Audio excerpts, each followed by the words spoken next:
Hello, friends, and welcome to episode 614 of the Juicebox Podcast.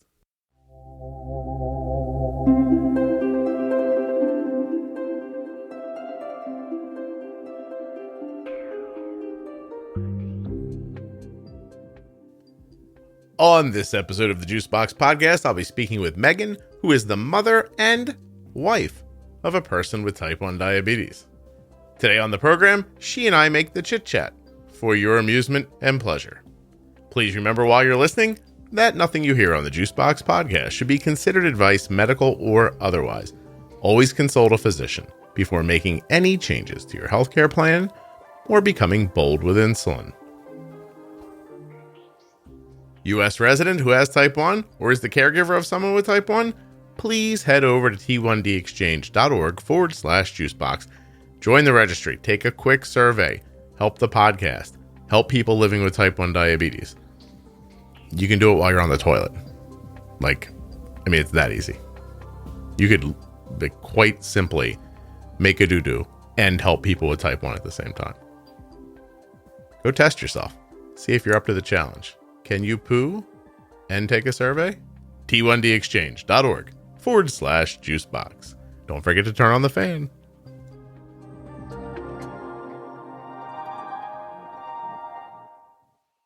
This show is sponsored today by the glucagon that my daughter carries, Gvoke HypoPen. Find out more at gvokeglucagon.com/juicebox. This most exceptional episode of the Juicebox Podcast is also brought to you by Touched by Type 1. Head over to touchedbytype1.org to find out more about my favorite diabetes organization. They're also on Facebook and Instagram. You're looking for Touched by Type 1. You can do it. Type it into the browser, touchedbytype1.org. The 1 is a number. You must have booked this a while ago, huh? It's been a very long time ago. Yes. The reason I say that is because there's an upgraded way I do it now that includes, a couple of sentences from the person about the main overview of why I might want to come on the show. I can't find emails from you. I can't find anything. We talked on Instagram, but we never When I do it through Instagram, I'm always I don't know. So I'm sure that's very comforting and exciting. I'm sure. I think we chatted very, I don't know. I mean, I think it was just I gave the synopsis of whatever. And then you were like, oh, okay, cool. I'm not changing my mind. I'm just saying that I might seem a little lost for the first couple. I'm not that interesting. Would you imagine if 5 minutes into this, I was like, we're done. I was actually thinking about that before this. I was like, I'm actually not very interesting. I don't really know what I'm doing. And this could be a big flop. No, it's going to be great. You are being recorded now, just so you know. Okay. But no, listen, I won't lie, right? There's been a time or two where someone starts talking and either their speech pattern rubs me the wrong way or they're a little slow to their answers. And I just take it as a challenge. I'm like, I can still make this good. I know I can. I will make this good. I know there's a good episode in here. I'm going to find it. Anyway. Yeah, I'll find the nugget of goodness in all this garbage. In truth, it doesn't happen often. It's just, there's once in a while where you're like, ooh, boy, I don't know what to do about this. It's 3 times in my memory I've thought, maybe I should talk to people before I do this. Right. Let me vet this before it happens. But I find in general, people don't reach out if they're not fairly confident that they're good communicators and things like that. So, I could be the first who really, drops the ball. So there's always a first. Well, let's find out. Go ahead and introduce yourself. I'm Megan Kenny. I live in Baltimore with my husband, Mike, my daughter, Charlotte, we call her Charlie, and my son, Jack. My daughter was diagnosed March of this year or last year, 2020. And my husband was diagnosed when he turned 30. So 7 years ago in January. Okay. So I have 2 type 1s. Wow. All right. Give it to me one more time. The type 1s are. Yeah. So my husband, Mike, Yep. is type 1. He's 37. He was diagnosed at 30. Okay. And my daughter, Charlotte, we call her Charlie, was diagnosed at the age of 5 in March of 2020. So right before COVID. Okay.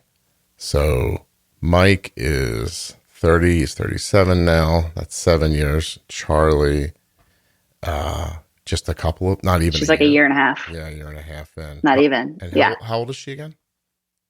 She's 6. 6. Wow. Okay. Well, I guess your husband can't give you crap about anything ever again, right? Like you. I mean, you would think, right? You'd think I have a free pass for life, but just stare at him turn out as that like, way. I gave the kids blonde hair. What did you do? Anyway. Exactly. Yeah. And you brought to the table Nah. autoimmune disease. Isn't that interesting to?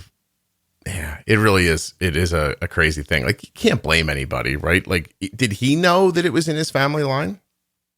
So interestingly enough, his mother also had type 1, diagnosed at 42. So obviously a very strong genetic predisposition. Right. But so we had started trying to have kids right around the time he was diagnosed. Mm-hmm. One of my good friends from college also married a type 1, and they had done talked to a geneticist and done a bunch of research before they started trying to have kids. So I kind of tailed off her information. We actually went to see a genetic counselor, I guess, before, just to sort of see what we were looking at. And basically they were like, we can't give you any quantifiable information that would say your chances are this much higher. Right. Which I now believe to be absolute garbage. But, that was what we were told. Not that would have ever changed our decision to have kids, but I just kind of wanted to see what we were looking at. Because there's also autoimmune stuff in my family. My dad has MS. So, we knew obviously our risks were higher, but in my mind, because Mike was his mom was diagnosed so late, Mike was diagnosed so late, I was like, well, if our kids get it, at least they'll get through college. And I might be dead by the time it happens and get me out of this. Yeah, right. I was like, yeah, the odds are in my favor that, at least it won't be a little kid situation. But wow. So how long? Yeah. Yeah. So his mom was in her early 40s. How old was he at that point? Yeah. Do you know? Under 10. Math is not my strong suit. No, that's okay. But he was a child living at home at that point. Yeah. Okay. Yeah. Like he remembers her diagnosis. He remembers her losing a bunch of weight. But she always dealt with, I knew nothing about diabetes based on her treatment of her diabetes. Up until she actually passed away 6 years ago. But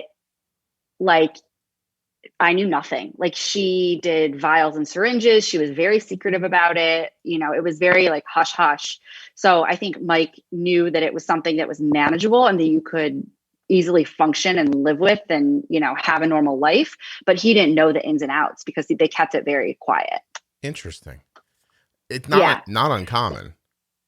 Yeah. Either. And I think it's generational. I mean, they were definitely older for their age group. They seemed older, they acted older. So I just think that was sort of how they did things. It was more of we'll deal with this. Don't worry about it. We got this. But then, Mike obviously had to deal with it on his own, and it was a totally different story. Right. Isn't that interesting how so quickly through a couple of generations it shifted to where, I turned 50 the other day, and I'm not. Happy birthday. Oh, no. I wasn't fishing, but thank you very much. That's lovely. Just trying to give context for people who are listening, but I don't look 50. I don't look 30, but I don't look 50. And I just, as I look back, I think my life is just easier than people's used to be. You know what I mean? Totally. It's a totally different. I even think about my dad who is 71, and then I think about my grandparents when they were 71, and it's not even in the same realm of, no. It's just so different. Yeah. Age is so different now. It's lovely. But that whole thing about, like a lady hiding her medical stuff and that kind of thing. I don't know if that's gender. Probably not. Like, I think a lot of people hide their diabetes stuff, but yeah, I definitely I mean, know even that, my husband, even my husband, who's, I mean, we're under 40, he's 37, we're 37. He is still kind of quiet about it. You know, he wears a Dexcom he got when Charlie was diagnosed, but he's MDI, does injections in private. He's just not all about, like, you know, putting it out there. Like, I always, whenever he started a new job a couple of years ago, and I was like, can you just make sure that someone in your office knows that you're diabetic? Like, just someone. You know, you don't need to, like, wear a pin on your shirt, but, like, just, you know, just in case, make you know, better. whatever. But make me feel better. And he's just very Quiet keeps to himself about it, which, Megan, I have to figure out where there's a little noise coming through your phone before we keep going. Are you doing this through a computer or a cell phone? Computer. Do you want me to switch? Can you move your phone away from the computer? Yes. Is that better? We'll find out when you start talking again. Okay. Well, listen, things are way different now because I've seen my daughter with her friends, and if one of them needs like a pad or something like that, they'll like walk through a restaurant and be like, "Hey, I need a pad," and like take it and walk back with it in their hand. Like, they're, you know what I mean? Like, I do think that's a newer kind of freedom, which is lovely. But but I feel like your husband's a good example, like, of the being, it's not secretive, right? It's just private. Is that the and he doesn't there. Yeah, he doesn't keep it, like, you know, under lock and key, but he's definitely not I think really what it is, he doesn't want it to be his identity. He doesn't want it to be the forefront of people meeting him being like, "Oh, Mike, the type 1 diabetic." Like, I think that he's worked really hard to just kind of make it a part of his life and not the entirety of his life. So the way he deals with it is just sort of, as, you know, a lower level element to who he is and who his identity is. And we've worked really hard at, in the short time Charlie's been diagnosed, making that a similar situation for her. Like, I want it to be Charlie first, and then, you know, the other stuff that comes along with her. I think that's a good idea. Okay, we do have to figure out your noise though. So when you're talking, it's like I'm on AirPods. Do you want me to get them off? Do you have a different kind of headphone, or can you just take them off and see what happens? Yeah, because you sound terrific, but there's this electronic popping while you're talking. Huh? It goes like that. Disconnect. Okay, let's see if that's better. That's horrendous. Okay, so is that worse? No, this is horrendous. This will make me jump out of a window. Can we try? What else can we try? So I could also go to my other computer. I'm on my laptop. Well, I don't know. I can't tell at the moment if it's the headphones or if it's the computer. I'm not sure. Like, sometimes when your cell phone's nearby, your cell phone pings things and it creates interference. I thought it might be that, but you moved the phone and that didn't do it. Okay, I went farther away from my phone. I also live in an actual shoebox, so being far away from my phone is not that far away. I can go upstairs. You just have to throw your phone out the window. I literally might have to go put it in my car. Wait, you're wearing your headphones again? All the way up. Do you have the AirPods back on? Yeah. Is that good or bad? No, I mean, it sounds better now. So maybe your phone just wasn't quite far enough away. We'll find out. Okay, I put it even farther, and I moved my actual physical body to a chair. Okay. Were you standing? I was sitting at the table, but then I moved to the chair, very, very close to the table, but, you know, maybe it's change of scenery. Oh, very nice. Well, I appreciate the effort. Okay. So, I seriously do. Like, there's just a part of me that knows that if I was listening to a podcast and there was popping while someone was talking, I'd be like, I'm out of this. So you could start being like, oh, definitely. I know how to be rich. I'm going to tell you where to find gold right now. And I'd be like, I can't listen. Not if it's going to pop like that. No. Yeah. But anyway, such a first word problem. I got audio and it just wasn't perfect. But anyway, that's how I think about it. So I had to turn it off. You're good. I think exactly. You're good. Yeah. So there's an interview that just went up the other week with a guy who's like, you know, out in like a really cold state in the middle of winter. And I'm like, what's that noise? And he's like, it's my furnace. And there was a split second where I thought to myself, is that okay? Or should he have to freeze to do this? Yeah, I don't think we can handle it. You're gonna have to be cold. Put on a layer. Yeah, I need audio nice and clean. You go outside. Anyway. Yeah, exactly. Well, so it does make a difference. Yeah. Well, so you're in an interesting situation, aren't you? How long have you been married? I'll be 10 years this year. We've been together for 17. Oh, okay. I love the pause. I was like, does she not know how long? Yeah, we got together. Let me rack my brain. No, we got together my junior year of college. So we've been together for a long time, but married for 10. Well, I like the roundness of the numbers. So you met him when he was like 20. You've been with him for 17 years. The last 10 of those years you've been married. He gets diagnosed when he's 30. And so you're with him for 10 solid years before he's diagnosed. So I want to know first what that's like. Because you were married for what, 3 years then?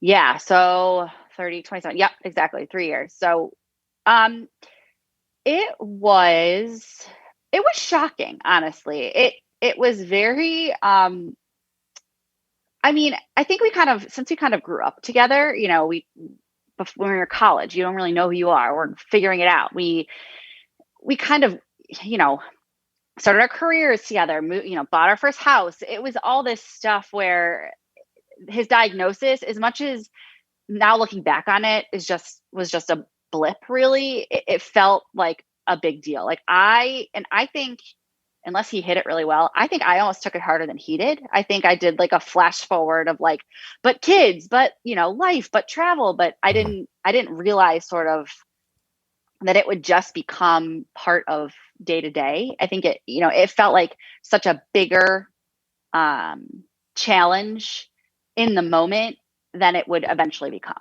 Okay. Not to discredit that it's no. challenge, I'm but, following you. Yeah. It felt massive in the diagnosis, and then, it sort of just becomes part of life. So if he is staying private about it, is it possible that you're not seeing the full impact of it?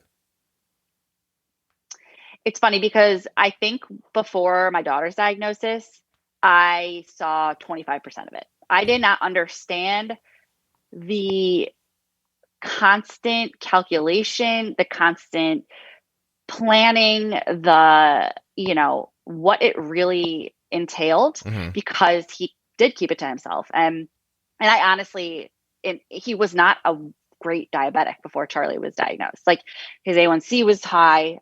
It's almost like he didn't have time for it. He didn't want to bother with it. He wanted to just work on his career and have his friends and, do our own thing and not let that, curtail his good time. Okay. And then I think Charlie's diagnosis really jolted him and his care for his own health. Well, here's why I really appreciate your answer, because it's honest, first of all, but also because it highlights a thing that I'm a little focused on. And that is people saying, no, it was great. It went fine. Or, yeah, everything's good. How's your A1C?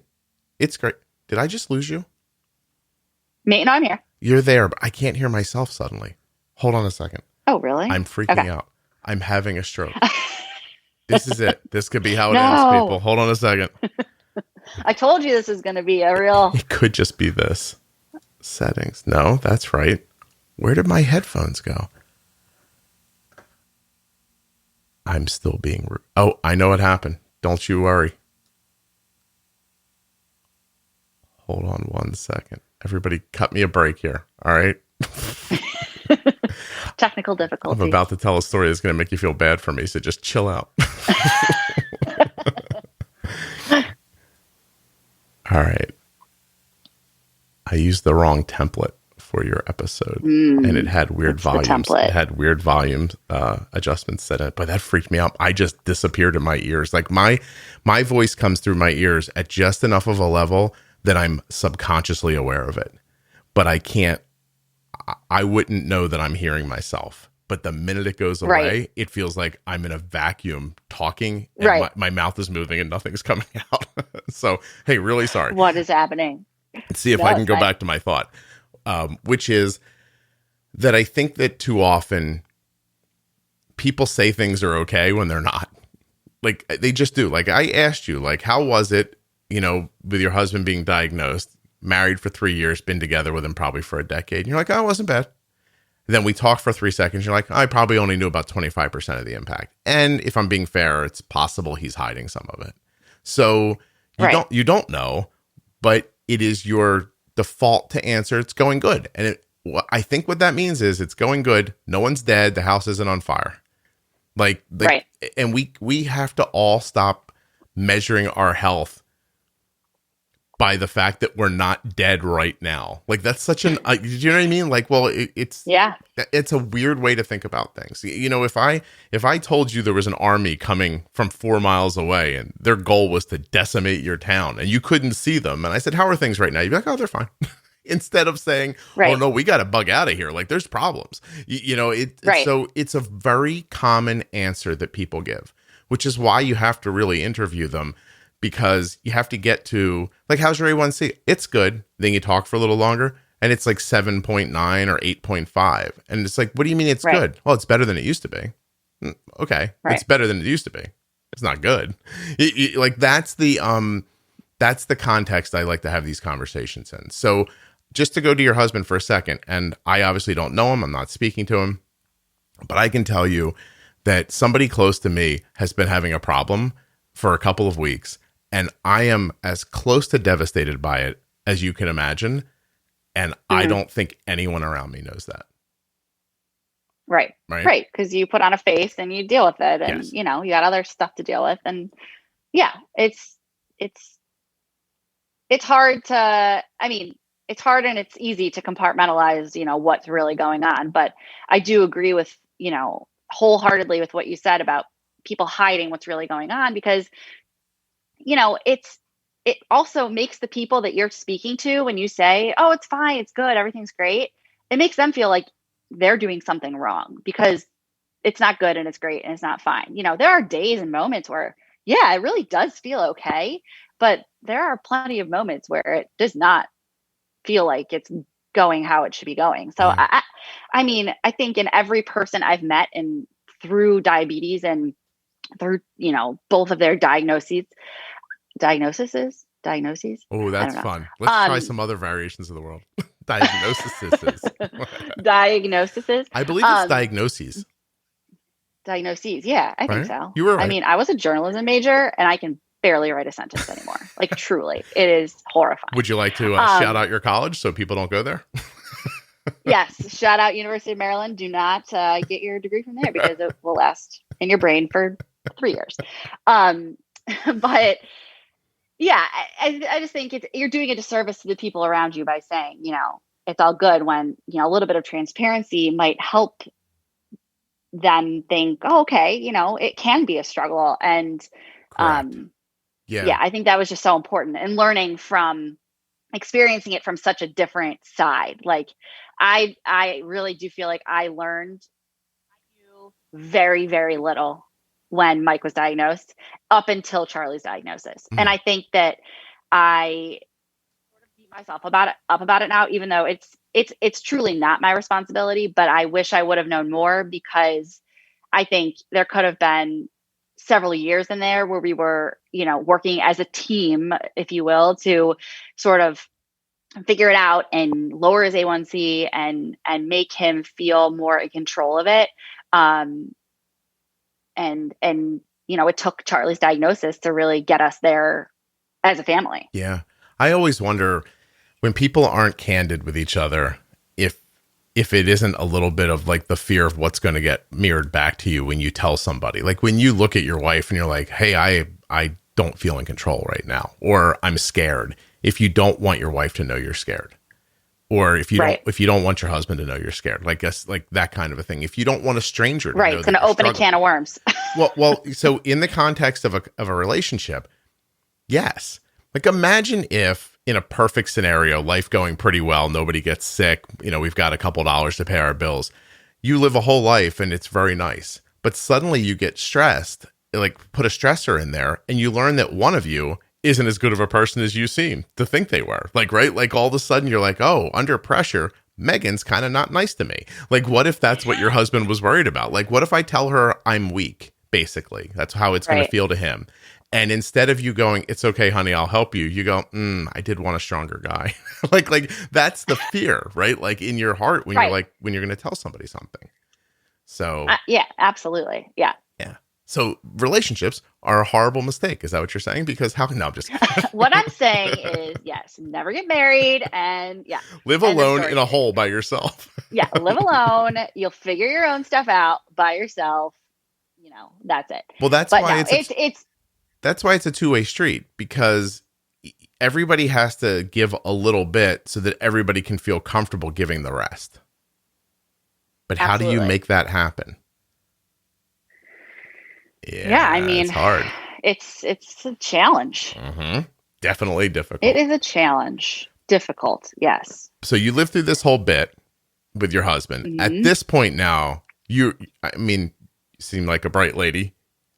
His mom's got it. He's got it. You're like, deceiving, Scott. No, yeah. Am I doing a good job of? I got you there. No, but yes, in my head, I knew, because of clearly there was a, line of type 1 diabetics. I was not blind to the fact that it was a possibility, but I think I was totally in denial that it was a possibility. This is going to be okay. Whistle a happy tune, keep going, that sort of thing. Yeah. Right. And I was like, you know what? I did all the right things. I had a healthy pregnancy. I nursed my kid for a long time. All the things that they said to do to, lower your risk of, diabetes or autoimmune or whatever it is. Mm-hmm. I was like, I'm doing the thing. So like, we're going to be good. And everything Kathy Lee and Hoda told you. I mean, if no one else, Kathy Lee and Hoda. But yeah, I just thought that it was going to be good. And little did I know. No, but it was definitely, it surprised me, but it didn't shock me. Right. Well, this is where you have to start wrapping your head around more existential ideas, which is if you really stop and think about all of the families that you know, just break it down into the families that you know. Pick the one out where everything's perfect for everybody. I don't know one. Right. I'm assuming, there's none. Yeah. I'm assuming zero. You don't either. And there are some people where you're like, oh, they have, medical issues, or they have financial issues, or, hey, that kid seems to set houses on fire, or, like whatever, like, everyone's got like just a little bit of arson. Yeah. Where you're like, that kid is definitely going to start killing birds soon. Like you have that feeling when you're looking at them. Right. So, but everyone's got something. The real tragedy is when they get all of them. When a financially disenfranchised person is also being abused by a spouse and gets type 1 diabetes and then thyroid disease and celiac. And like those are the people who I think we need to have the most compassion for. And I think that it's valuable to remember that no one's getting out of this alive, and very few people get through it unscathed. But totally. And that's one of the first things I thought about when Charlie was diagnosed. I was like, we have the financial means to get the technology we need. We have great health insurance. We will be okay. And my head immediately went to, what about all of these other people who face this same disease without the benefit of, the things you need. The things you need. Yeah. That really like crushed me a little bit. It's hard to resolve inside of you when you have insurance and about people who don't, or when, on and on, those things. I mean, I had a conversation with another type 1 mom who had recently been diagnosed, and she said something like, she must have said it on a forum or something that, well, why don't you just get a CGM? If you're having all this trouble, just get a CGM. And the person was like, well, we don't have insurance. Our insurance doesn't cover it or whatever. And it's like putting that in perspective of how easy in quotation marks, our life is in comparison to all these other people who have the same stuff we deal with, but don't have all the added, benefits of all the things we have to make our lives easier. Yeah. No, it's incredibly difficult to have perspective when you don't have perspective. Right. There's plenty of other, it's a silly thing. It's not silly. It's trite because your mom said it to you when you were little. You're like, feed that. There are poor people somewhere that are starving, just eat, finish your food. It's hard to recognize that, for all the things you might hope for civilized society to get better at, places that are in that situation are hundreds of times better off than some other places that exist right now on the planet, like right now. Right. And it's, it's listen, you getting diabetes, your son getting it, your daughter getting it, your husband getting it, that is a huge impact. It is, it should not be minimized. And when I say you need to find perspective, that perspective shouldn't come on day one. Like, you don't sit in the hospital going, well, it takes time to see it. And if your blood sugar is constantly low and then rising up and you feel horrible and crashing down and you're calling the ambulance all over because you're passing out and falling out of bed and all these other things are happening, well, then, you know what? You probably don't have a lot of time to search for perspective. And then it becomes, it becomes irritating to hear from somebody. And so, there's a lot of steps that have to get you to the point where you can find some clarity and try to step back and see a bigger picture. A lot of people don't even get to that point. And I think that's important to remember. 100%. And I think that we had so many things on our side when Charlie was diagnosed, not only the experience of Mike's diabetes. So, we're in the hospital and we were there for 24 hours. They let us leave because they knew we knew what we were doing.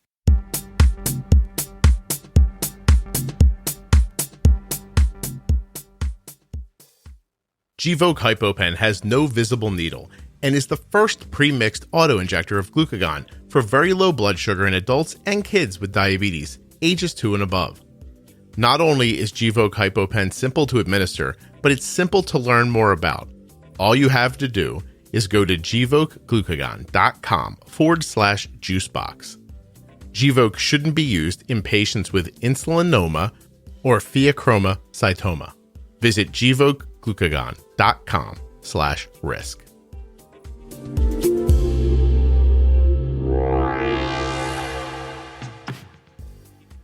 Let me just remind you, before we head back to Megan, to check out T1dxchange.org/juicebox and take that survey.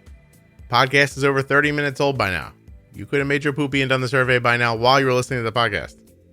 But if you haven't, there's still time. Do you have to go? Do you feel any rumbles? Anything happening? Are you regular? You go every day, don't you? If you don't go every day, you might want to look into that. That's the side of what I'm talking about, though. T1dxchange.org/juicebox. I also want to remind you to head over to Touched by Type 1. It's a great organization doing wonderful things for people with type 1 diabetes, and you should know more about them. And you can at touchedbytype1.org.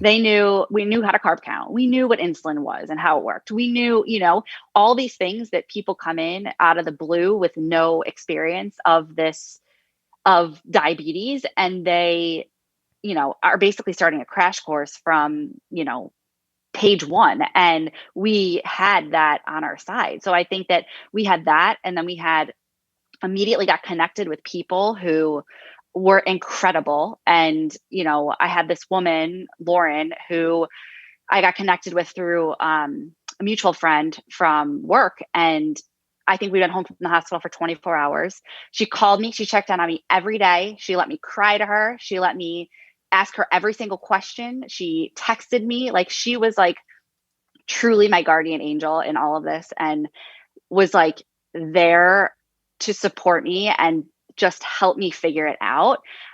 She gave us your podcast immediately. I started listening. I mean, we weren't even a week diagnosed. I I truly credit the fact that we're a year and a half in and I have her A1C at a 6.2. And I sort of feel like some days I know what I'm doing because we had this kickstart. And I think that like, that's one thing that I just feel so strongly about pushing forward is like having that community of people around you and reaching out to the newly diagnosed family and putting yourself out there to really be that support person if you have the capacity to just even share those little bits of information. Like, I mean, I think 3 families since Charlie's been diagnosed, I've started, you know, speaking to the moms and helping them just with little things like that. You don't necessarily need a 15 carb correction, you know, for that low that, you know, you're freaking out that why are they spiking after, you know, a low correction because the hospital tells you it needs to be 15 carbs, like little things that you would eventually figure out, of course. Yep. But to have that information up front is just, it just saved me so much angst. Right. And I'm assuming it showed you a world where you thought, oh, maybe my husband needs help too. Yeah. And I think that came on his own. Like that realization came on his own. And I think it almost scared him straight. Like, well, first of all, he got a little competitive. He was like, Charlie can't have a better A1C than me. Like, this is, you know, this isn't fair. I'm years into this.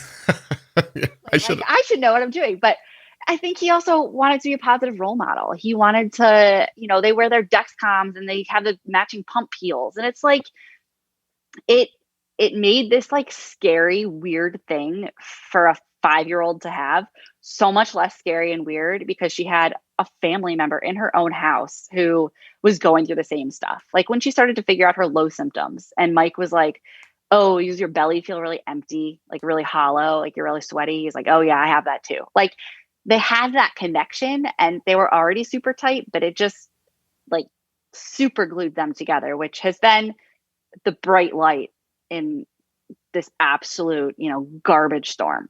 Can I ask you a question that it's possible you won't want to answer? Yeah. Was he a good dad before diabetes? Oh, amazing. Yeah. And this just upped his game?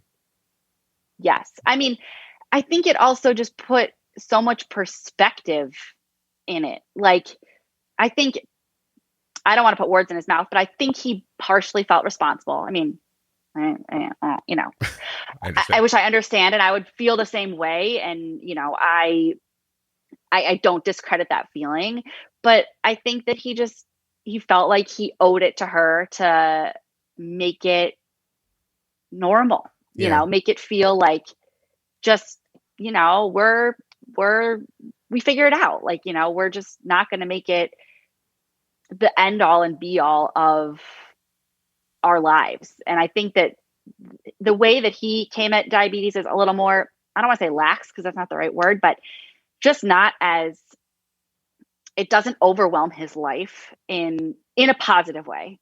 I think he's tried really hard to kind of show Charlie that like, you can do everything you want to do. You can be totally normal. You can act however, you know, you can do the sports, you can literally whatever you want to do.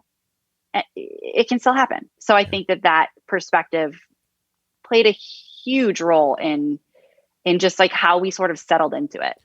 The most interesting aspect of that to me is that without Charlie, right? Without her diagnosis, your husband, I would assume, likely goes on the path he was on until something else either knocks him off of it or forever. And it's a scary thought. Yeah, Megan, I'm endlessly interested by the idea that people have a hard time doing a thing that obviously he could do for himself, but a very easy time doing it for someone else. Absolutely. I'm never going to not be fascinated by that. It is amazing because I think any parent could say that about anything. Like, you know, I think that he made it a bigger, he put it in perspective that if he doesn't take care of himself and if he doesn't model positive diabetes behavior, he's doing a disservice to his daughter and to his his entire family. So I think that it scared him straight a little bit. Yeah, which oddly means that he didn't see what he was doing as okay for his daughter. It was okay for him, but not okay for her. Right. And exactly. I think to take that a step farther for people who are listening, who are adults who have type 1 and haven't bumped into the thing yet that shocked them or scared them straight, how you put it, like whatever. You don't really need that. That's a false thing. You don't really need a thing to shock you into. You could just quite literally just decide to do it and do it. I mean, that's that. Did your husband use the podcast at all, or how did that go? No, I don't think my husband has ever listened to an episode ever. So he is so disconnected from the diabetes community intentionally, I think. Whereas I've taken the total opposite, direction. I immediately jumped in and made connections and started listening and, all of that. He's just done his own thing. I'm so interested in that. I there's part of me that believes that sometimes people want to think like, listen, I have diabetes. I'm going to keep it quiet. I'm not going to make a big deal out of it. It ain't going to get me the way it gets her. Those other people are sick. I'm Mike. You know what I mean? Like putting it on him for a second, like, or not taking it away from him. Just anyone. I'm different than the rest of you. And if I don't go find the similarities between us, I can continue to pretend that I'm different. Like that's the psychological thing I feel like I see sometimes. I could be completely wrong. Of course, again, no, I'm a guy sitting here that doesn't have diabetes pontificating about what people with diabetes think. It's just from my perspective from talking to so many people. Exactly. Yeah. And I do the same thing. And this is why I get unfollowed on Dexcom Share by my husband, because I don't shut my mouth. And I give little what if we raised your triceba, unit or two? And he's like, all right, unfollowed. Like, I just. That's interesting, though. Why would he? I mean, listen, are you managing your daughter? 98%. Sorry, you disappeared for a second. You said 98%? Oh, sorry. 98%. Okay. Yes. So, and she's doing well? Does she have more stability than he does? I would say yes. Her numbers are typically lower, but she's more up and down than he is. I think that has to maybe do with her age and her activity level. And, I'm still trying to figure out like how aggressive I can be, because sometimes I overdo it. And we're definitely still, we're only a year and a half in. So I'm really still trying to find that sweet spot where, like she still rises at night. Like she still has those things where like, I think sometimes because of our experience in our family with having, an adult with diabetes, and then people expect me to know what I'm doing a lot of the time, or people that I've met have come to me asking for, oh, what would you do in this? How would you bolus for this? Or da-da-da. I'm like, truly have no idea, because I'm still trying to figure it out myself. Yeah. My thought kind of danced away from me a little bit there, but I mean, he has a desk. Control. He has a desk job, right? Yeah. He works in an office, so he could probably handle a little more basal because he's not that active during the day. Exactly. Yeah. Yeah. So that's when I give my podcast inspired suggestions. And I think, his eyes just roll so far back into his head that I wonder if they will stay there. But it's I think it's all for the greater good. I'm not saying I don't give suggestions and do these things to be annoying, you're which I know you're not up his butt, right? You're just no, not at all. I'm not like, oh, did you pre-bolus for that bowl of pasta? I'm not doing that, but I think I just have seen what little tricks and tips have done for Charlie, that I'm like, well, you could parlay that into your own, care, and you might be able to see a market difference and a lower A1C and more time in range and all of that. But I also need to learn when to just like stop talking, because I can flip it and see from his perspective, like, all right, non-diabetic, like you keep giving me all your advice. So it's definitely like a, I it's a listen, give and take. I completely understand that sentiment you just outlined. Okay, non-diabetic, thank you. And I completely understand it. And at the same time, I don't understand it at all. Like, who cares who gives you good information? Like, why does that matter where it comes from exactly? Like, as long as it's good information, it is, and that's that. Like, I'm fascinated by that wanting, like, it's like, think about what you're saying, really. He doesn't want to talk to other people about their diabetes, but he won't listen to somebody who doesn't have it, who might have an idea about it. Like, it's an isolationist, like, he's taking an isolationist footing. He's gonna stay unto himself about it. And it's like, if it doesn't come from the endo, it doesn't work. Good luck. Like, he was the person, and I think also because how his mom handled her diabetes, and it was very much the same way. I think that's definitely taken some. He's unlearning a behavior that is not working in his favor. So, I think, and he's not totally closed off to it. And I feel like I'm making him sound like he's this, like, hermit, like, with his same, Megan, Lantus dose for 10 years. But we are dissecting a very small conversation. Like, tell him, first of all, he's never going to hear this, so it doesn't matter. And exactly. It's I'm sure he's a lovely man. I've seen a picture of him on your Instagram. I'd marry him. And, like, he seems like a good dad. So, I'm not, he's clearly not a monster. We're nitpicking through psychology right now, not him. I'm using him to talk to everybody, basically. I totally agree. Yeah. And it is just, it's this very interesting place where I think, because I manage Charlie so closely, I think that I just want to share what I'm learning through that, and say, this could help, this could really help you, or really, change your situation. And I mean, like, he's not on a pump, but he has said, like, once Horizon comes out, or is that what it is? It's going to be called Omnipod 5. They started to call it Horizon, and they changed to Omnipod 5. Yeah. Okay. Well, when he's like, I would really consider that, so he's not closed off to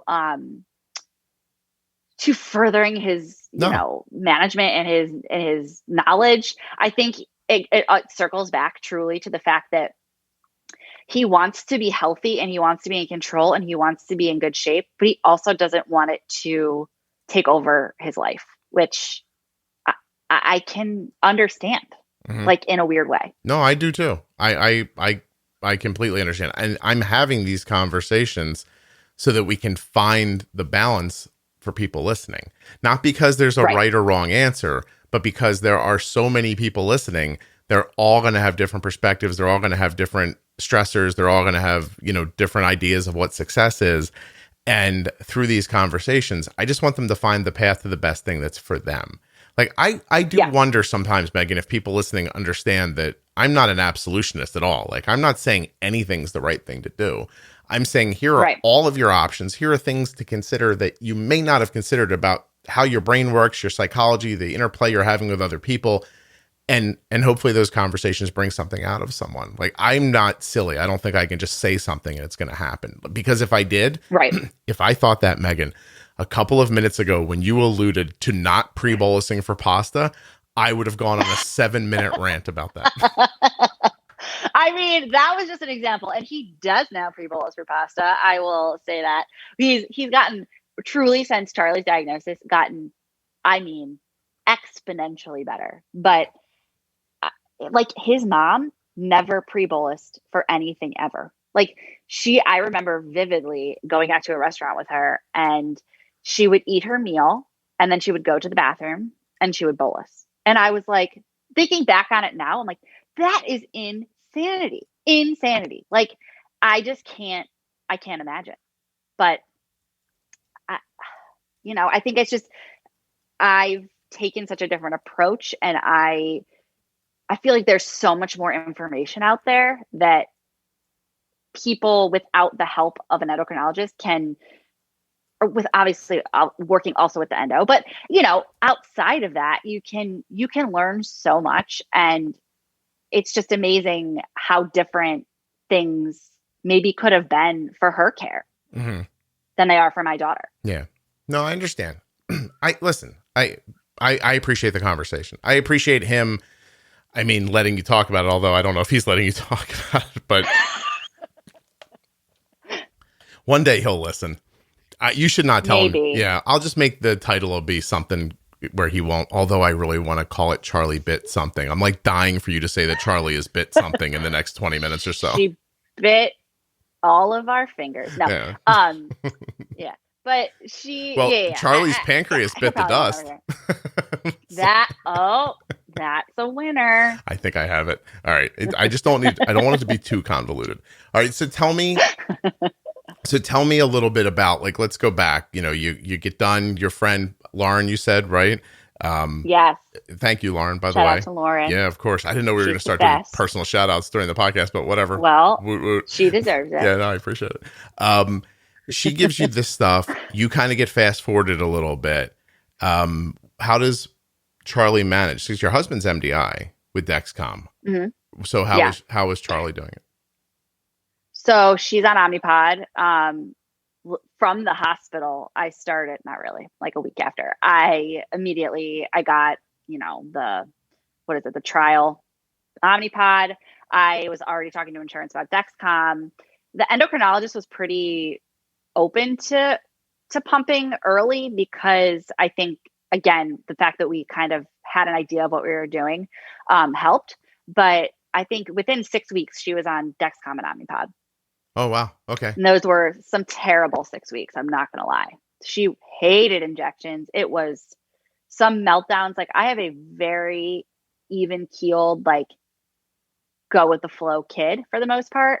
And I mean, behavior came out of her that I had never seen before. And yeah. I fully understand why. Her world was absolutely rocked, but it was, as a parent, I mean, I'm sure every parent who has gone through holding down a kid for an injection, or, it is heartbreaking. Yeah. I did not enjoy that. No. And you had a 2-year-old. Yeah. Sometimes I'd have to run after her. Like, I'd have the needle in my hand. Like, I just had a needle. So it's a needle in my hand. It's got insulin. She'd see it. She'd look at me. It's usually a big smile, but you'd see her feet would plant, and then she'd take off. And I'd be like, oh my God. Go. Yeah. So, get out. So I'm like, Arden, it's not going to be that bad. It'll be over in a second, blah, blah, blah. Come over here, sit down for a second. And then she'd sit down, and, the only thing I can relate it to is I've recently seen a couple of, videos on YouTube where this guy's giving these deep tissue massages, and the people he's doing it to are like squirming off the table to get away from it. He's reaching out and grabbing their limbs and bringing them back. And that's, my God. I used to have to, like, in the very beginning, until she got accustomed to it, and she never loved it, but until she got accustomed to it, like, you'd have to kind of lay over her, and while you're doing it, this is not a good idea. Like, long-term, right. Psychologically, this is not a good idea. You're going to be scarred from this. To this day, Arden hates getting an injection. Like, if it has to happen, she's like, wait. It's not fun. Yeah. And I remember, like, speaking of, when you said, it's not that bad, it'll be over soon, which is exactly the mindset you have to take in order to not cry, have a mental breakdown every time you give a kid. Yeah. But in the hospital, I remember she was so upset to get her finger pricked. And I mean, I was like, how bad can it be? I was like, all right, mommy will do it first. I prick my finger. That thing was like a bayonet. Like, wasn't as much fun as you were hoping. I was like, oh, it's not that bad. My finger was bruised for like 3 days. I was throbbing. I had to ice it. I was like, and I'm telling my 5-year-old, you'll be fine. It's okay. Right. But yeah, I mean, you do what's best for your child, and no matter the circumstance. But it is definitely one of those situations where I'm like, I'm not living in your body, so I'm just going to tell you that it's not that bad, but this might actually really hurt. Making lesser of evil decisions when it's for your kids is difficult, because you're always in your mind imagining perfection or what a quality decision is, maybe. And every time you kind of go below it a little bit, you feel like, oh, I'm not doing them. This is a disservice. Like the trade-off between, I know I shouldn't have, like, I know it was wrong to pin down a 2-year-old and give him an injection, but those were my options in the moment. Like this, you know, that was that. You do what you got to do. And, you know, she gets like a little bit. She needed the insulin. Right. Figure it out. Yeah. She's going to still eat. I still need to put this insulin in. And by the way, using, you know, for other contexts, I didn't know what I was doing back then either. Like on your worst day with 10 minutes worth of listening to this podcast, you were a million times better at that than I was back then.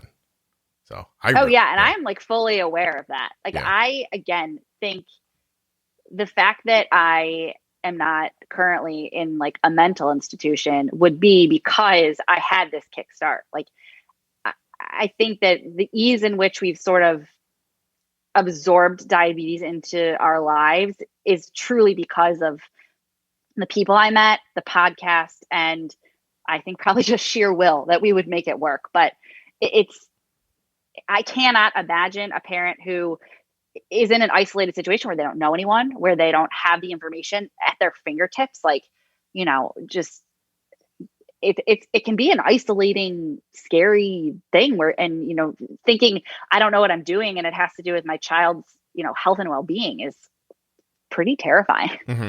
No, I agree with you. It would be very easy to just crumble. And that's why I've never once made a judgment about anybody who has in any of these situations, whether you're talking about an adult who just can't hack it or children, parents, like it's not, everybody wasn't meant to fight a fight like this. You know what I mean? Right. Or maybe you could have been if you had more time or more experience or more maturity or whatever, like, you know, different experiences leading up to it. I just think that my life was just so difficult that I was like, oh, well, yeah, this makes sense that more difficult things would happen. Right. Yeah. Absolutely. Right. Just add this to the pile. That's why I'm sorry. I was just going to say, like when you hear me on the podcast say, like, if the zombies come find me because I'm going to be alive when it's over. I just mean like, you can take it. Yeah. Zombies are not the hardest, like the worst thing I've thought of. Like it just, I've seen some stuff, you know? Yeah, so, absolutely. Yeah. And I mean, I think, you know, it definitely hardens you quick a little bit. You know, you have to be willing to be in some difficult, uncomfortable situation. Not willing to, it's just the hand you're dealt. But, you know, there will be some difficult, uncomfortable situations. And, you know, I think, so it's I have one sister and she has a developmental disability similar to Down syndrome. So, you know, we had a little adversity in our home growing up. And I remember my mom saying, you know, well, she still says it to this day, but people would like give you advice and be like, well, how do you handle the situation this way? Or why don't you just try this? Or, you know, and I never really understood like what that could do to you and to like your brain.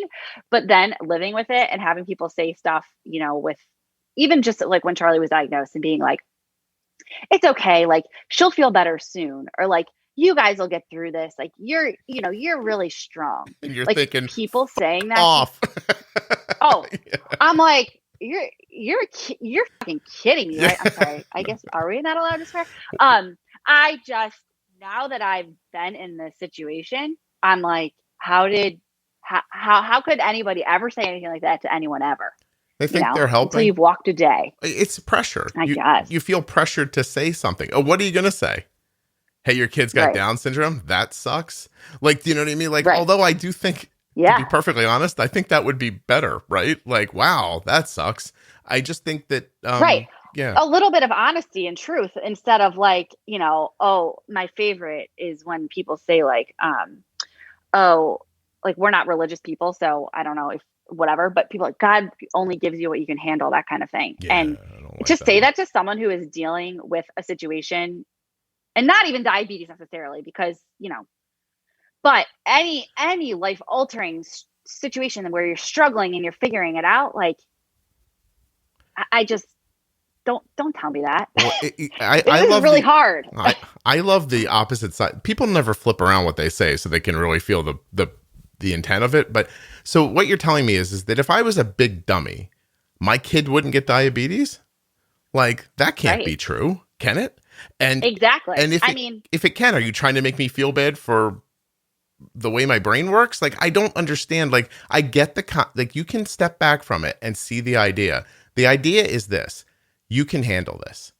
That's Right. the idea. When it comes from a religious bend, it's don't worry, God wouldn't give this to you if you couldn't handle it. Like, I understand, I understand it, but in the moment you're saying it, you've just told a mother whose child's been diagnosed with an incurable disease, hey, you got this because you were the right one for the job. It's like, are you out of your mind? I don't want the job. I didn't want the job. Yeah.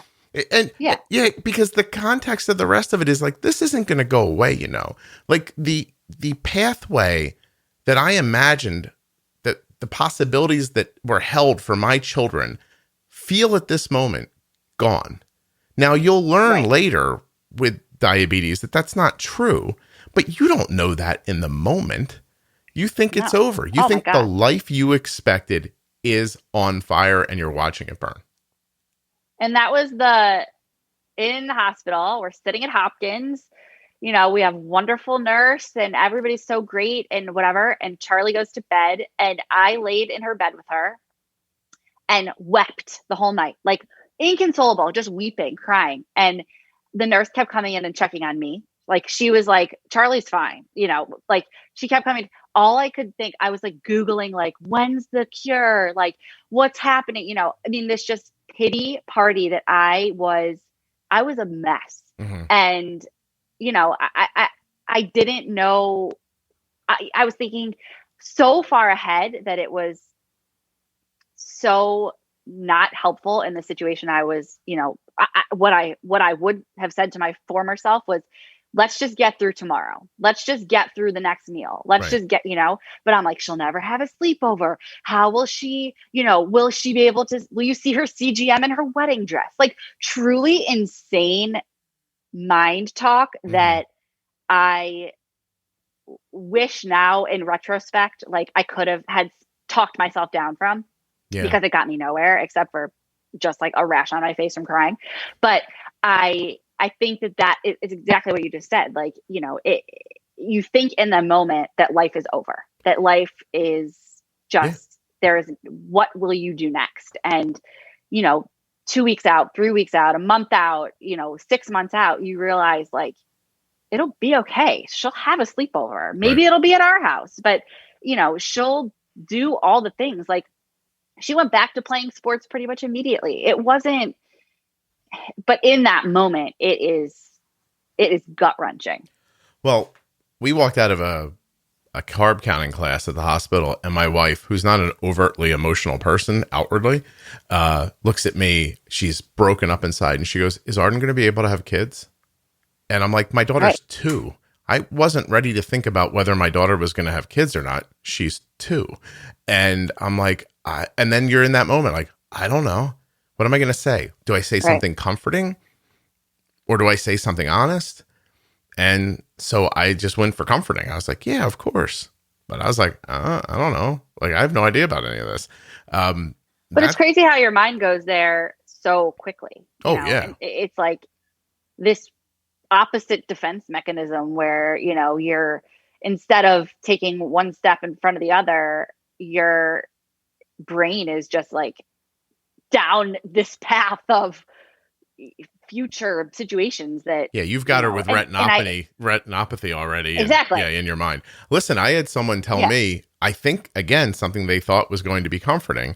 They said, long-term complications from diabetes don't come for like at least 30 years. Well, first of all, that's not true, right? And but still, here's why it wasn't comforting, because my kid was 2. And 30 so plus, by the time she's 32. Yeah, 30 plus 2 is 32. So what? Like, don't say anything. Like, I get the idea. I know what they were going for. They picked a number that seemed like it was so far in the future. And if you told me that when I was 50, I don't think that's good either, because what I might think is, oh, I won't really live to see bad complications, so I don't have to take care of this. Like, you know, like there's a lot of import about how you speak to people. And I don't think a lot of people think about it. No, absolutely not. But I was on the Facebook group I don't know, maybe yesterday, and which is, by the way, the only reason I will go on Facebook. Otherwise, it is a cesspool.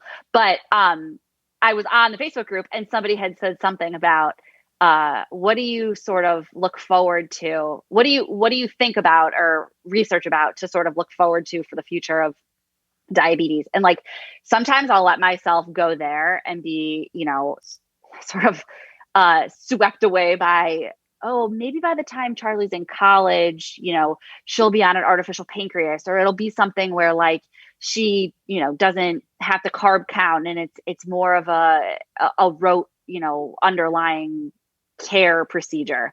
And those kind of things I'll let myself go to sometimes.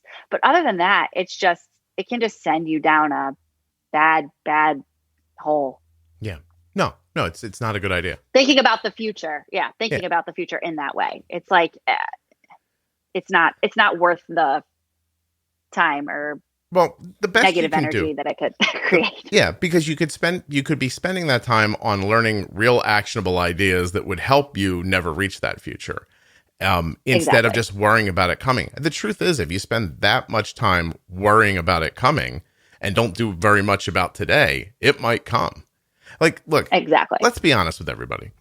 You have type 1 diabetes. It's not great news. Something bad could happen to you. Right? It could happen to you in a couple of years. It could happen to you in a couple of decades. It could happen to you never. I don't know. You don't know. There's physiology that's different between all of you, different impacts that are different in your lives. You're going to choose to eat differently. You're going to choose to exercise differently. There's some of you are going to smoke. Some of you are going to drink. Some of you aren't going to. Somebody right now has type 1 diabetes and doing heroin. Like everyone's making a bevy of different decisions. But the best you can do is lower your time in range, increase your variability, get your A1C as low as you safely can, pre-bolus your meals, stay on top of fluctuations, change your basal when it needs to be changed, do those few little things, and then go live your life.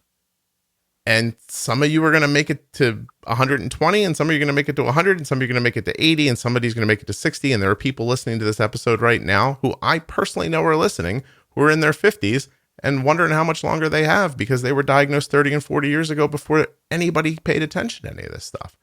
So you can worry all you want, but if I was you, I'd do something and give yourself the best shot that you have. That's all I'm doing for my daughter. I could jump on this podcast one day and tell you something terrible's happened to Arden. But all I would have as solace is that we did the right things. We did them as soon as we could figure them out. And this is it. Life rolled dice, and this is how they come up. Maybe she makes it, I don't know, forever. And I don't know. You're not going to get a guarantee if that's what you're looking for. So exactly, it's just what it is. And I think that that's the biggest takeaway from, back to the podcast is getting those tools as quickly as possible to lower your chances of to lower your chances of bad things happening in the sort of in the interim is massively important. Just to jump right in. And I understand there's a period that you're going to grieve and you're going to be upset and, have a time where you're figuring it out. But to be able to sort of take the information that is there and just do something about it, just take little steps, make little changes, and, do the best you can do every day. It's I think that's been like truly the coolest part about this is there are obviously a lot of things that I don't have control of, that we don't have control of with Charlie's health, with Mike's health, with everything really. But the fact that we've been gifted these tools to help make it a little bit better every day gives me a sense of peace. Good. That's excellent. That's really all you can do. You can't control the world. You can't control disease. You can't control your body. You can do the best things that you can do. Listen, if you've got the money, maybe you'll do some blood tests one day and think about it more deeply. Learn that your vitamin D is a little off, that your iron's a little off, that your B12 could be here, and make these little adjustments for yourself. There are ways to help yourself, but they're not magical. You're not going to take B12 and live to 300. You know, like it's you can do small things, and you know, you can get a little bit of exercise. That's a big deal. When Arden is exercising, she uses significantly less insulin.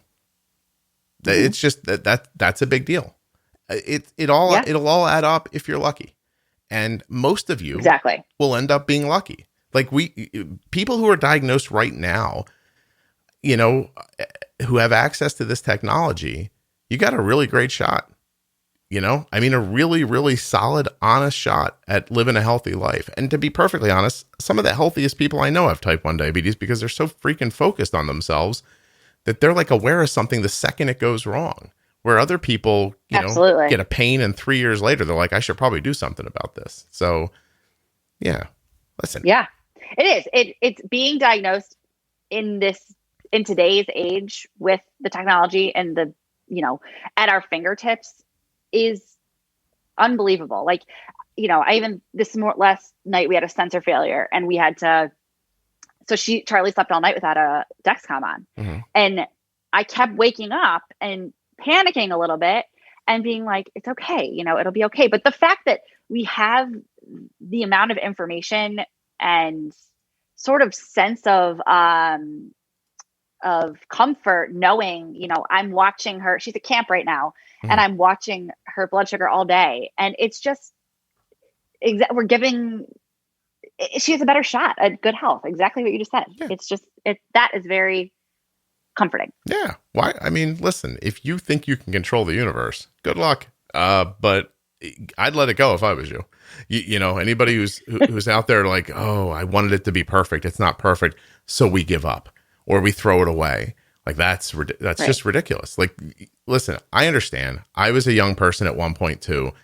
I was making plans to have a family. I never once, while I was making those plans, thought, oh, I'll also have to consider what happens when this happens or this bad thing happens or a lady rear ends me one day, or I get up and my back really hurts, or I get plantar fasciitis in my 40s and have a hard time moving around. That hurts though. Yeah. Plantar fasciitis is hard. It's terrible, right? Like, and when it happened, very painful. I didn't know what to do. You know what? And you go to a doctor and the doctors are, let's just say, less than helpful. So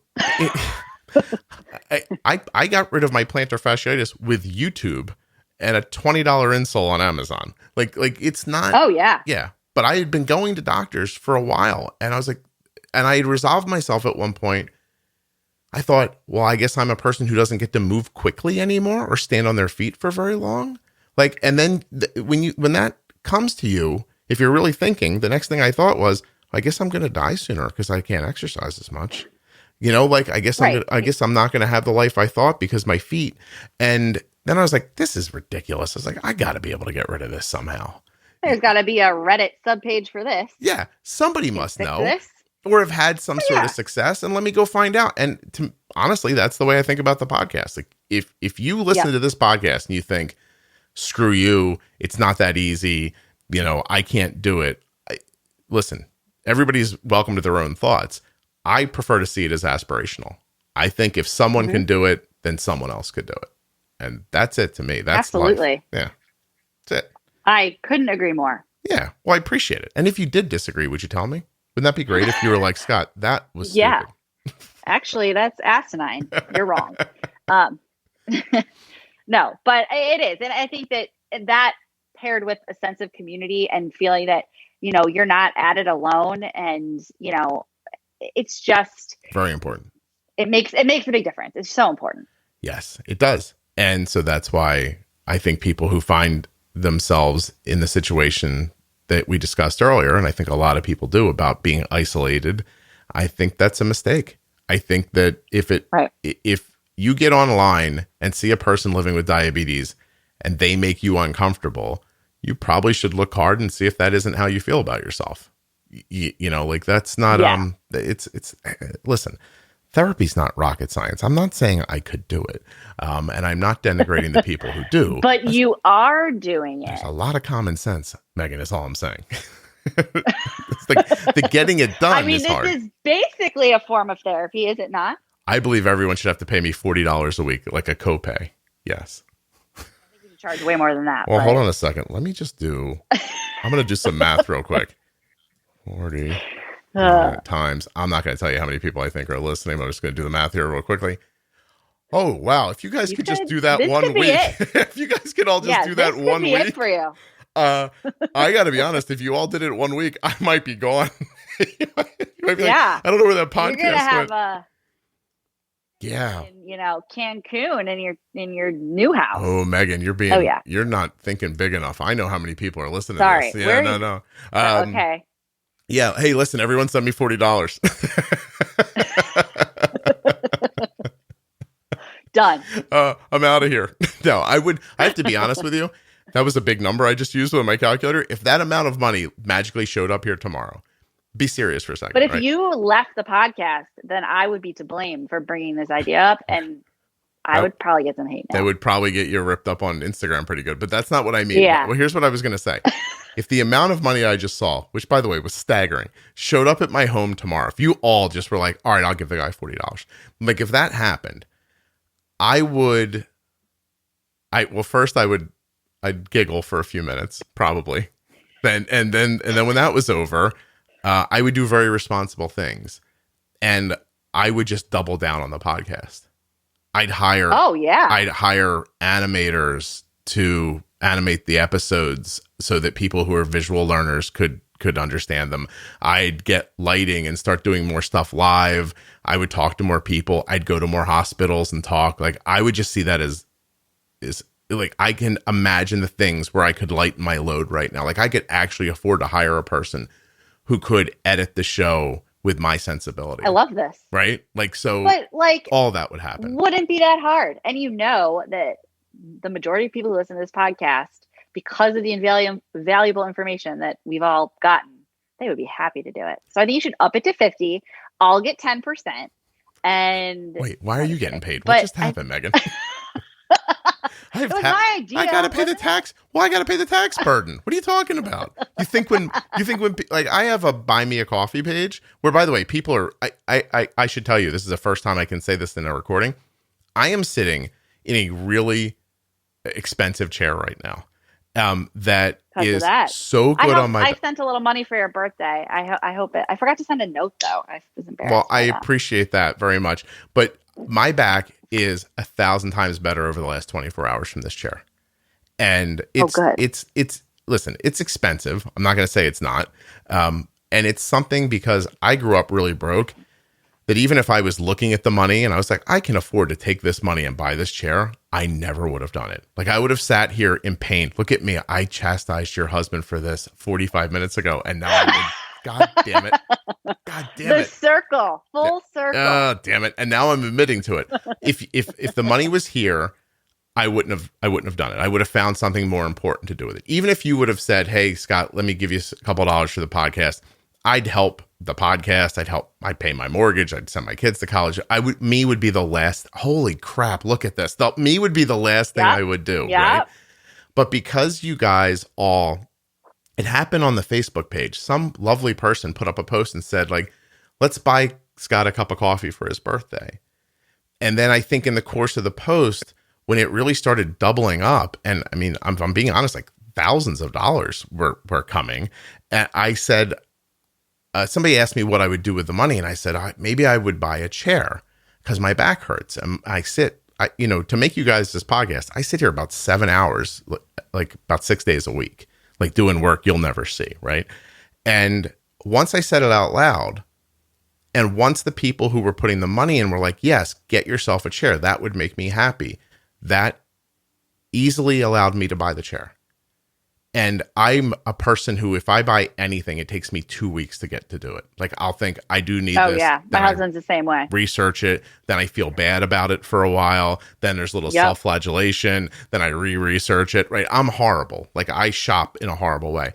I got this money, and I know as crazy as it sounds, it felt to me like this is what people wanted, and it was okay then. And so I just had to make the people happy. Click, click, click. And 4 days later, the chair showed up at my house. And it's amazing. Amazing. Yeah. It has these tiny adjustments that you would never consider if you just bought a regular office chair, like at Staples or something. And you just turn a knob and you're like, oh, that's great on my back. This is amazing. And I can't thank everybody enough. And now I've learned a valuable lesson from talking it through with you. So guess your husband gets a pass on the whole taking care of yourself. Yep. I guess Mike's now scot-free. Yeah. Ooh, was that on purpose? I love that. No, but now I heard it out loud and it made perfect sense. Lovely. Well, poor Charlie's not getting her name in this title. I can tell you that much.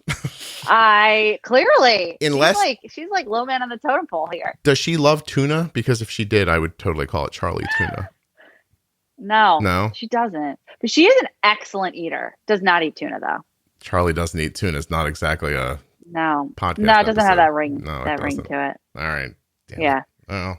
But her pancreas did bite the dust, and that was very witty. Yeah, all right. Well, listen. When I get back to editing this in a couple of months, if that's what sticks out to me, I'll be like, done. Is there anything we didn't talk about that you were hoping to talk about? I don't think so. Cool. Yeah, I think that was pretty much everything. We did it. This is lovely. Thank you very much. Sorry if it was like diverted. I think Oh, Megan. Mike brought up a lot of. Megan, are you a type A, Megan? Just a little. Yeah. Do you feel like there were rules and we didn't follow them? Is that making you upset? No, I'm not upset. I'm just going with the flow. Thanks to my $40 therapy session. Yeah.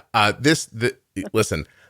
Here's a free a free piece of advice for all of you trying to rip off my podcast out there. I see you. So anyway, you're doing it wrong and you're doing it poorly because you're adhering to this like stringent idea of what you think the episodes are supposed to be. And I'm guessing when you try to divert, you just don't have the personality to hold it up. So, oh well for you. But yay for me. Well, there you go. Megan, that part probably gets cut out, Megan. I don't know. Maybe not. I'm so there bad. Are kind of a lot of like biters right now. I say stuff. It's happening. You see a lot of what? Excuse me? People like biting off your podcast. They're trying, but they can't do it. They're not good. I know. That's what makes it. Yeah. That's why I'm comfortable here. I'm not comfortable. By the way, if you knew me personally, I'm incredibly, incredibly, incredibly competitive. And so, well, there you go. Yeah, with myself mostly, and the podcast. Being serious, the podcast means a lot to me because of what it means to people. And I've mentioned this before, but in the past, I've seen. I was going to say Johnny come latelys, but that made me sound like I was 1,000 years old. So I stopped myself. That aged you a bit. So I believe the truth of what's happening is twofold. I have ads and people think, ooh, I can make money on this. I'll try it. How hard could it be to make a podcast? Well, joke's on you. It's really hard. And the second thing is there are so many people trying to make money coaching people. And and then they put it up on Instagram or online. They're like, I'm a coach. Usually it's people who have type 1 diabetes and great abs. They're like, I have great abs and I have diabetes. Wouldn't you like to be me? And for $600, I'll talk to you for the next 3 months or whatever it is they do to people, right? To tell them about pre-bolusing, or like, just, I don't know. To me, it feels weird taking money from people like that. The guy who earlier said, if you will just send me $40, I could live there. But, anyway, different situation. I do see it differently. Like I can go down that rabbit hole with you if you want to, so what they do is they start these businesses, which I'm making air quotes with, and then those businesses don't do anything because I don't know if you're understanding this or not, but Instagram's not a business. So if you have 1,000 followers, you're going to be lucky to find 10 people. So while they do get people to coach, and they're probably making I'd say a significant amount of money off of it, it's not what they expect it to be. They want it to be more. And a lot of them try to start a podcast. So they want to give you a tiny bit of information in the podcast, then drive you back to the coaching business. Right. Get you to sign up for the next thing. It is a very common practice nowadays. And so I'm fundamentally against that idea for me, not for them. People could do whatever they want. I don't think it works. I don't think it's, I don't like taking money from patients for information. Like, patients or listeners in this situation, like I'm very comfortable with advertisers paying so you can hear the show. Like but it's also incredibly expensive. Like the little I've seen of coaching and all of that, I mean, pretty unattainable for most people. Yeah, they want a lot of money. And in the end, they're going to stretch out telling you this. Get your basal right, pre-bolus your meals, understand the difference of different foods, stay flexible, stop your blood sugars from going, blah, blah, blah. If you're using a Dexcom, set your high alarms a little lower. All the stuff I'm happy to tell you for free here. And I will tell you that sometimes there's this one person I have in mind. My episodes come out and 7 to 10 days later, their content mimics what my episode was previously. And I always laugh. And sometimes people send me notes and they're like, this person's speaking. It appears to be Jenny's voice in a different voice. And I'm like, oh, they using a lot of words Jenny used, did they?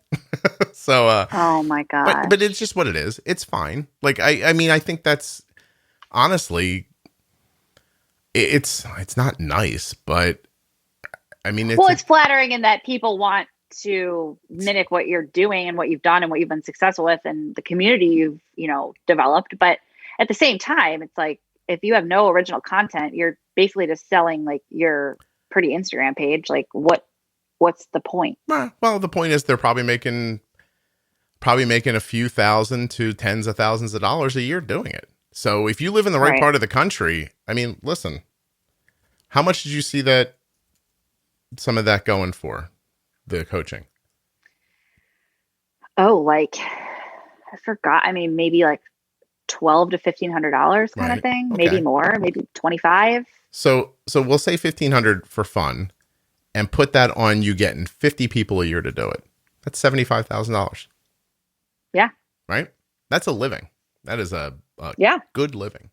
And so, I don't think you should have to pay $1,500 to find out how insulin works. And I'm happy to take money from companies so that I can spend all this time putting this content together. I also think, in fairness, this podcast is a repository at this point. It's not just a couple of ideas. Like, you know what I mean? Like, there's a lot of information in here. And it mostly comes from people's experiences, which I don't pay for and I'm grateful for. I'm not paying you to be on the podcast.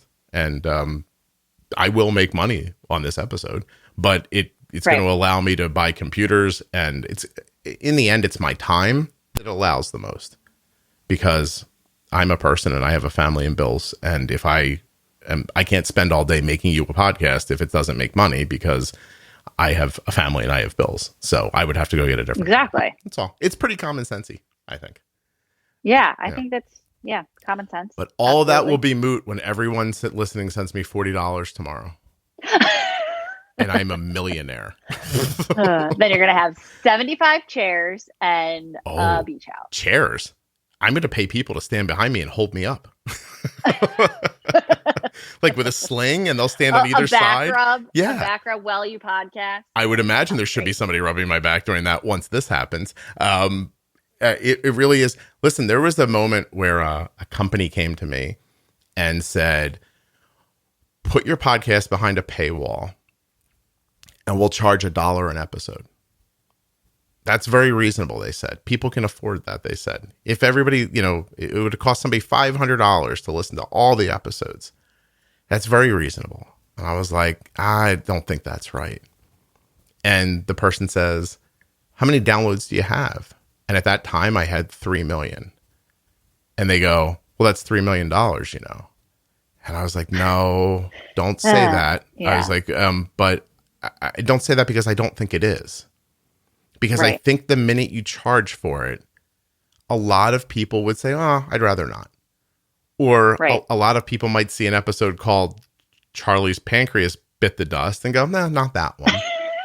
But then think of all the stuff they'd have lost in here. Like, I mean, not this last 20 minutes where you and I are basically just having a conversation on the phone together, but like, the beginning part about the psychological stuff and the interpersonal stuff, like that's important.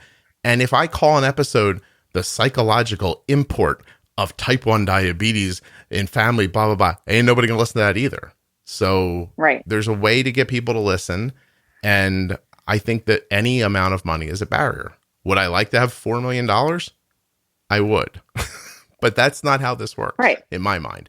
And so, and I mean, not obviously you have to make a living, and I understand monetizing it to some capacity, but you also are like doing a service to this community that, I mean, is invaluable. You're like, it's like for the greater good of, Yeah. you know, type 1 and for people who are struggling. And, you know, again, not to say you shouldn't make a living doing it, because it's incredibly, you know, time consuming, and it's a full-time job, I'm sure. It but is 100%. It's an incredible service to all of us. I was happy. Thank you.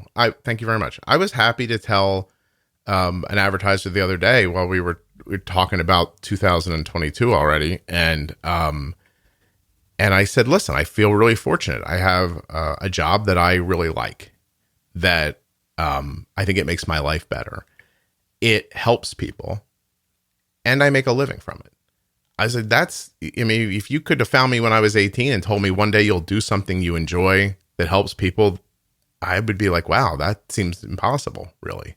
Sign me up. Yeah. I'll do that. Right. So, I think the numbers get weird. Like, is there a number in your head where you'd be uncomfortable if I made that much money doing this? No. So you find the podcast valuable enough that if for some reason everybody gave me $40 tomorrow, you'd be like, good for him. Absolutely. Because you had the wherewithal to start it. It takes a certain, you know, personality and certain go-getterness to even put it together and make it make sense, and then make it accessible to all these people in the way that it's formatted. It's just done in a way that's so accessible. And why would I say, because you're having conversations with people who aren't getting paid, who are, you know, sharing their experiences with type 1 diabetes, that you shouldn't make, you know, an excessive amount of money because you had the idea and you created this wonderful platform. Thank you. Go ahead. Well, I appreciate that. Like, I'd be thrilled. I'm pretty sure I'm never going to make that much money off of it, but I do want to be able to pay my bills, and I'd like to drive the car I want to drive and stuff like that. Right. Like, that's not crazy. There's right? nothing wrong with that. Yeah. I'll tell you this. You made a point a minute ago that's so spot on, and people who don't have a podcast or aren't trying to build something would not know. But in the last 20 minutes, I don't know what made me do it. I reset the downloads in front of me. They're on another screen. And so I saw the number, and we spoke for about 20 minutes, and I reset them again. And in that 20 minutes, more people have downloaded the podcast than downloaded it the first month it was out. That's amazing. No, but of course it is. That's not why I'm saying it. Why I'm saying it is, Megan, hold on. Why I'm saying that is, when you're busy getting 1,000 downloads a month, you go ahead and try to find the enthusiasm to make more podcasts in 2015 to grow something so that it's at scale in 2021. That's a long-term investment. I had plenty of times along the way where if it didn't make any money, or if it made money, it wasn't nearly enough to sustain me. And so there were plenty of times along the way where if I didn't care about how much the podcast appeared to be helping people, I would have abandoned it if it was just about money. Right. It's just become, I mean, it's been popular for probably, I think it's been popular forever in context of what else was available, but it is overtly popular now based on what else is available right now. And that's only been maybe for the last 3.5 years. But oh yeah, I mean, of all the newly diagnosed people that I've spoken to in the last, even say 6 months, before I even say, and make sure you're listening to Juicebox Podcast, you're like, oh yeah, our endo told us in the hospital, or, you know, blah, blah, blah. It's like, it's becoming commonplace with a diagnosis, which I think, I mean, I would think you would be incredibly proud of, because it's, I am. It's really, it's really amazing. And just the amount of content and information for people it's overwhelming in a positive way. One of the advertisers that I mean, it's the summer now in 2021, and I'm already having conversations about like 2022 because the advertisers are excited to come back. And one of them said the other day, how did they put it? That even though the show is 7 years old, it really is in kind of its infancy still. And it's just starting to kind of blossom like right now. Like it's really like it's doubling over itself. Like it's just jumping and jumping and jumping. And so, cause it's easy for me to think, oh, 7 years, how long could I possibly like keep this alive? Not how long would I want to do it? I'd want to do it forever, but how long could I keep it alive used to be a big concern of mine. Like, you know what I mean? Like trying to, anyone who's never tried to grow a less business. that now. Right. Yeah. Now it's about content. How long are you going to be interested in it? Yeah. How long are you going to want to continue this, work? And maybe once you can bring on, somebody to edit it or whatever, maybe it, makes it, it elongates the longevity of it. But yeah, I mean, I'm a small business owner and my business, I mean, very different. I'm a graphic designer, but it's just growing a business, no matter what it is incredibly hard work and nonstop. You're never not thinking about it. It's all on you. I mean, it's 100. You are the only person to look at when you fail. Like it's a lot of pressure, especially when, you're looking to make money from it. Yeah. And it never leaps. Like it growth is so steady. It's frustrating. Like you just like, I've had this thought before. Like, I just want to wake up one day and go, why do I have so many more downloads today than I ever have before? Like I have constant growth, which is great, but like, it's never just made a big leap. And I mean, don't get me wrong.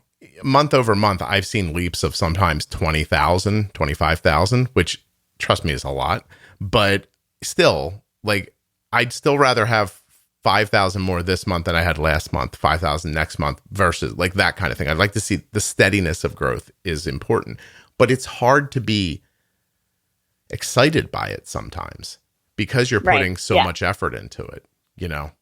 Well, let's turn into a completely different podcast about small business owners. It's weird about to think the longevity of podcasts. Well, if you're a small business owner, what did you say you're making? Well, I am a graphic designer, but I mostly do like custom wedding invitations. So it's like a very niche, and the wedding industry is, an absolute just hard place to be. Mm-hmm. And I've had the business since 2011 and I've grown it very slowly, but I've made a name for myself and whatever, but it's like, and the burnout is real. Like you work so hard all the time and for sometimes it feels like for peanuts and it's like, what's the point? There come the days where it's like, what's the point? And I'm sure when you're seeing those small growth months that it's in the beginning when you were like, is this sustainable? But I'm sure there's times you sit down and you're like, oh, good. I'm going to make another wedding invitation. I used to love it. I used to love this. Yeah. No. And then there's, good. I find that taking breaks for too long is bad because if I like one time I got myself way ahead and I was like, I'm going to give myself a week off. And so I didn't record for a week and I didn't edit for a week. And then I got back and I sat down and I was like, okay, like how do I like, so now I've learned if I take a break, when I come back from a break, couple days, it should go into an interview because I love talking to people. It should not go into editing because if it goes into editing, I sit here like, oh dear God, so why did I do this to myself? Yeah. I mean, I do. I feel like once you've like seen, the light where you're like, oh man, I don't have to like hustle so hard every day. I mean, then you go right back into it and it can be jarring, but, okay. Yeah. I agree. Totally agree. Megan, you were terrific. I really appreciate you doing this. And thanks, Scott. I got some therapy at the end too. That was nice. Having me. I got to go back. I really appreciate it. No, it's my pleasure. I have to go back and take out the place where you said and I said it. And then I know, or I'll forget. You said first. I did. I said first. So then I was like, oh, we can say because I had to actively clean up my language for the families. And my language is not good. Like the other day, my son is four. And my husband got a new car and he kind of like, he was in the back with us and he kind of like gunned it, seeing how fast, the acceleration was. And Jack, my 4-year-old in the back seat, just looks at Mike and goes, what the fuck, Dad? Like perfectly, like on this, like it was so perfect that we looked at each other. We're like, we can't even be mad because it was so well used. But and I imagine you're modeling it pretty well around the house too. modeling it. Yes, Yeah. I'm just See? the model of behavior and language. Well, Again, my journalism degree coming back in. Yeah. No, I definitely listen. There's part of me that wants to curse on the podcast.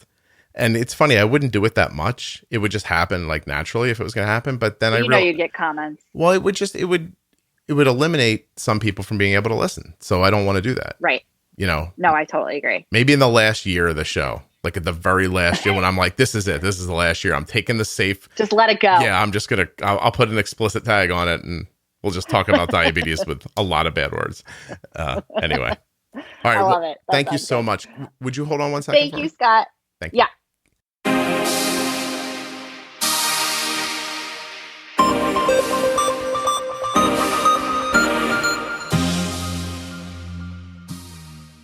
A huge thank you to one of today's sponsors, Gvoke Glucagon.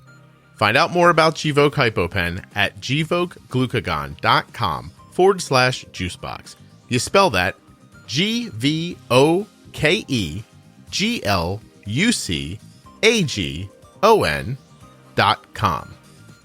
GVOKEGLUCAGON.com/juicebox.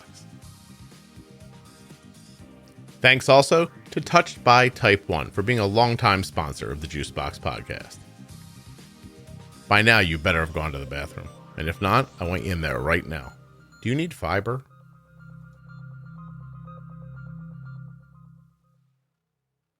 Thanks very much for listening. I'll be back very soon with another episode of the Juicebox Podcast.